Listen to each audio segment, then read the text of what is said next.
Hi, I'm C.A. Morgan, and I'm going to read to you from my new book, Lament.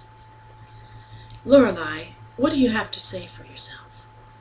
Her head lolled off the battered table, and she blinked, boozy and bleary-eyed. King Orpheus glowered above her, attended by a splash of maidens, her Glycian sisters, filling the shipwrecked hull with his anger. She acknowledged the blur of faces with a roll of her eyes as her head settled heavily back to the tabletop. Littering the sea floor all around her were dark glass bottles, crafted by men, now filled only with salt water. "Just what are you doing here, daughter?" the king demanded again. "What do you care?" she slurred drunkenly. Her father's face purpled with rage, and his fist tightened around his golden trident. The water around him began to churn and boil. Her sisters swam back against the hull walls in fear. Orpheus's chest swelled as he struggled for control, and somehow found it. His proud shoulders slumped. It had to be done. He swept his mighty arm, and immediately the room cleared. Fins flashed through portals and doorways, her sisters scattering like a school of startled cuttlefish.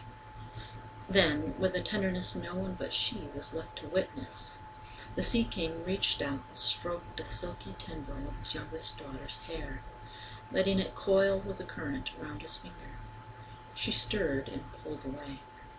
Orpheus let the tress float from his grasp. "Have it your way, Lorelei, but I will witness your undoing no longer. I've given you everything." "You took my mother from me," she mumbled. "That was not my doing. But this will be. You leave me no choice." With that he raised his trident over his head, where it began to glow like molten lava. Lorelei looked up as he lowered it over her. "No, father, please!"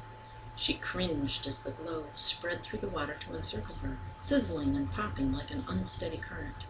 The glow solidified into a transparent sphere, encasing her in a giant bubble. Somehow water began to seep out.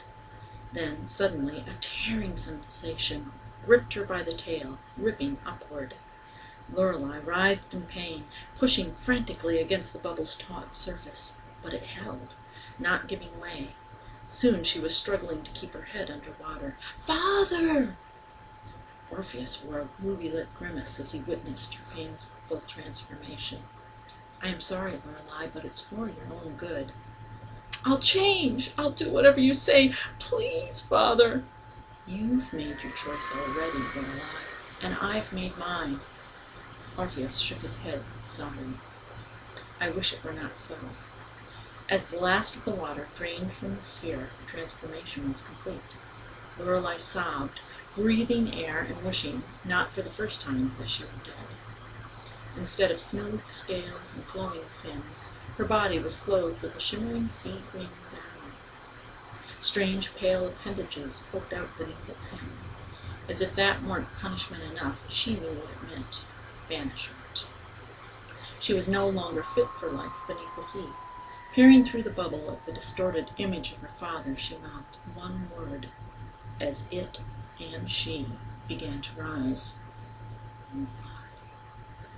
The wooden deck of the ship's wreckage swirled and disappeared as she floated upward, watching Orpheus grow smaller and smaller below her. A tiny movement behind him caught her eye. Just as a school of passing salmon blocked her view, she spied Danny waving